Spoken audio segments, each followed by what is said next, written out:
दोस्तों नमस्कार। ऑर्गेनिक बाड़ा प्रोफेसर RS यादव की किचन में आपका स्वागत है। आज को घी बनाने का 3 तरीके हैं।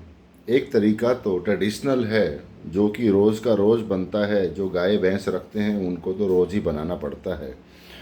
दूसरा तरीका है हम जो जिनके पास गाय भैंसें नहीं हैं वो दूध लेते हैं मार्केट से, और फिर क्योंकि फैट ज़्यादा नहीं खाई जाए इसलिए हम मलाई को निकाल करके अलग कर देते हैं और उससे फिर घी निकालते हैं। यहाँ मैंने जो फ्रीज़र में मलाई रखी थी वो अलग अलग डब्बों में जो थी वो मैंने, क्योंकि फ्रीज़र में थी जो माइनस टेम्परेचर में होता है आप उसी में रखें। रेफ्रिजरेटर के 2 पार्ट होते हैं, एक तो होता है फ्रिज जो कूलिंग का काम करता है और दूसरा जो रेफ्रिजरेटर है ऊपर जो इसको फ्रीजर बोलते हैं, डीप फ्रीजर, वो माइनस पॉइंट वहाँ टेम्परेचर रहता है, उसी में ही रखें।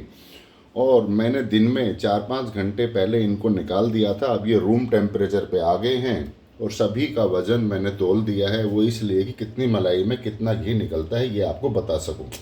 वैसे तो यहाँ इलेक्ट्रॉनिक भी कांटा है और मेरे पास एक दूसरा स्प्रिंग बैलेंस भी है जो कि ऊपर रखा है। एग्जैक्ट कोई चीज़ तोलनी हो, क्योंकि बात तो तथ्य के साथ बतानी पड़ती है, तभी आप उस बात को सही प्रमाणित करते हैं। अब मैंने कढ़ाई 2 रख दी हैं क्योंकि मलाई तो लगभग 4 किलो के करीब है। और आज तो दोस्तों 11 मई है 2025।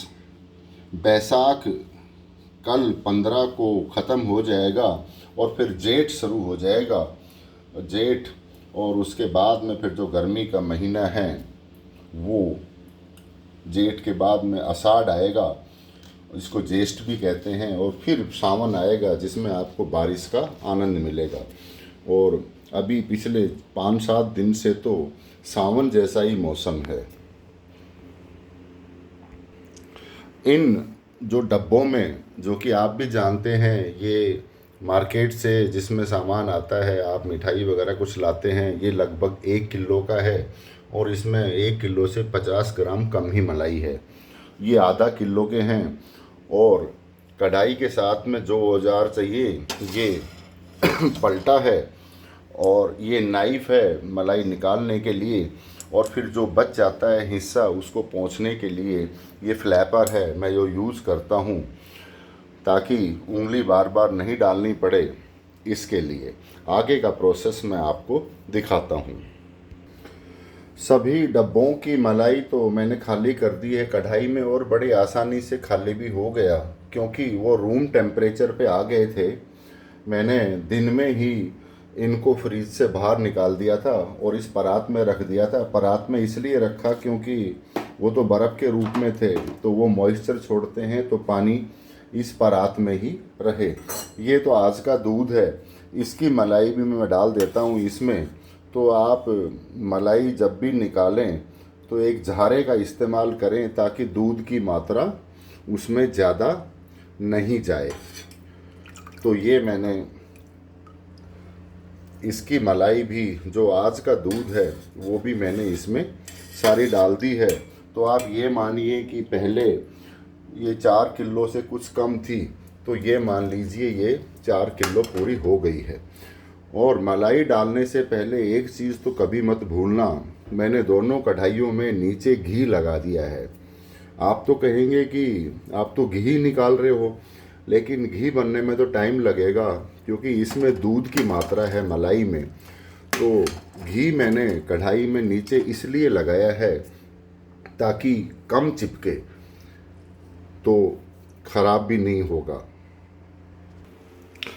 दोस्तों इस घड़ी के अनुसार मैंने 11:15 बजे दोनों गैस ऑन कर दी थी और अभी तक तो मैं दोनों हाथों से ही इनको हिला रहा था, लेकिन अब थोड़ी सी गैस को धीमी कर दिया है मैंने। मेरे को एक बात ध्यान में आ गई थी कि काम तो ये टाइम लेगा, तब तक मैं आपको एक छोटी सी और रोचक जानकारी आपसे शेयर कर लूँ। मेरे एक कलीग हैं डॉक्टर अश्विन जोशी, वो हैं तो जियोलॉजिस्ट, लेकिन वो एक अच्छे बोटेनिस्ट भी हैं। उन्होंने ऐसे ही मजाक में कहा कि आपके वीडियो में आप एक वीडियो की जगह उसमें 5 वीडियो का काम दिखा देते हैं और बता देते हैं। उन्होंने कहा कि आपने जो अचार का मसाला बनाने वाला जो वीडियो डाला था, उसके कारण उसमें जो आपने बोतलों में, ये मैं आपको दिखाई देता हूँ यहाँ पास में, ये सामने देखिए लाइन से पतली पतली बोतलें रखी हैं और इन सब में वो मसाले हैं, राई है, सौंफ है, मेथी है, काली मिर्च, काला जीरी, लौंग, अजवाइन, इस तरह की चीज़ें हैं जो बहुत ज़्यादा मात्रा में हम नहीं लाते हैं। आधा किलो पाव भर लाते हैं तो हम डाल के रख देते हैं और कम जगह में आ जाती हैं।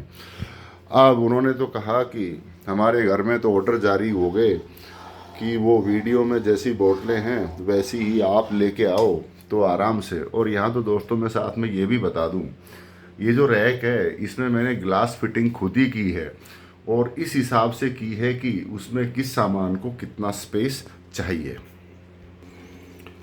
मलाई को गैस पर मीडियम फ्लेम पे रखा है क्योंकि तेज़ फ्लेम पे तो फिर छींटे उछलते हैं। आधा घंटे से ऊपर तो हो गया है। बीच बीच में गैस को सिम करके मैंने दूसरे काम भी कर लिए हैं। अभी कुछ देर पहले ही लक्ष्मी, वो विट्टा है ना जो मेरी ऑर्गेनिक बाड़े की रखवाली करती है चूहों से और जानवरों से, बिल्ली, उसको भी मैं दूध दे करके आ गया हूँ। और दोस्तों, ऑर्गेनिक बाड़ा की शुरुआत तो कोरोना काल में हुई थी। मम्मी ये जो देसी करेला, बाड़ करेला बोलते हैं, तो मम्मी ने कहा था कि पास में जो प्लॉट खाली पड़ा है उस पर थोड़ा सा सफाई कर दो तो मैं ये बीज उसमें लगा देंगे। ये शुरुआत तो कोरोना 19-20 में हुई थी और आज तो एक टोकरी भर के करेले निकाले थे, बाकी तो मैंने बांट दिए। ये कल सब्ज़ी भी बना ली है और ये कल मैं मेरे किसी दोस्त को देने हैं, उसके लिए मैंने रख लिए हैं। टाइम तो लगता है, ये प्रोसेस जो घी बनाने का है मलाई से, इसमें टाइम लगता है। ये मान लीजिए कि आप मावा निकालते हैं सर्दियों में जब गाजर का हलवा बनाते हैं, ये मावा निकालने वाला प्रोसेस है, लेकिन इसमें टाइम 1/4 ही लगेगा क्योंकि मलाई तो पहले से ही कंडेंस्ड है। और मैंने तो यहाँ देखिए, इसमें तो मैं झारा इस्तेमाल कर रहा हूँ और इसमें पलटा इस्तेमाल कर रहा हूँ। क्योंकि ये इसलिए कर रहा हूँ क्योंकि इसके बॉटम में ये आसानी से टच हो करके घूम सकता है, तो आपको ये पता लग जाएगा कि नीचे जल तो नहीं रहा है या ख़राब तो नहीं हो रहा है। ये तो आप भी जानते हैं, टाइम तो लगता है। और एक मुहावरा भी है, आप तो जानते हैं, गले पड़ा ढोल तो बजाना पड़ता है। तो ये मलाई तो लगभग 20 से 25 दिन की है। एवरेज जो दूध आता है वो 3 किलो या 3.5 किलो मान लीजिए, और महीने का 100 लीटर। उसका जो घी बनेगा वो मैं आपको दिखाता हूँ।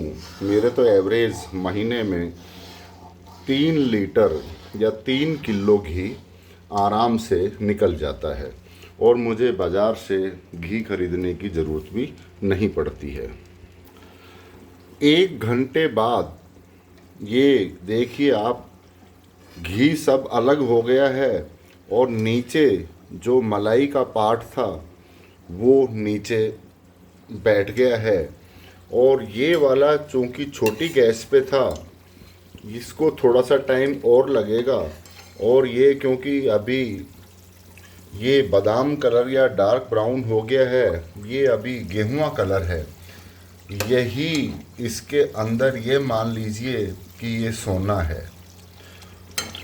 दोस्तों, 2 ही चीज़ हैं जो अग्नि परीक्षा बार बार दे कर के आपके पास पहुंचती हैं। एक सोना, जब भी आप गहने बनवाओगे उसे तपना पड़ता है, और दूसरा घी है जिसे बार बार भट्टी पर चढ़ना पड़ता है, तभी स्वादिष्ट मिठाई आपके पास पहुंचती है।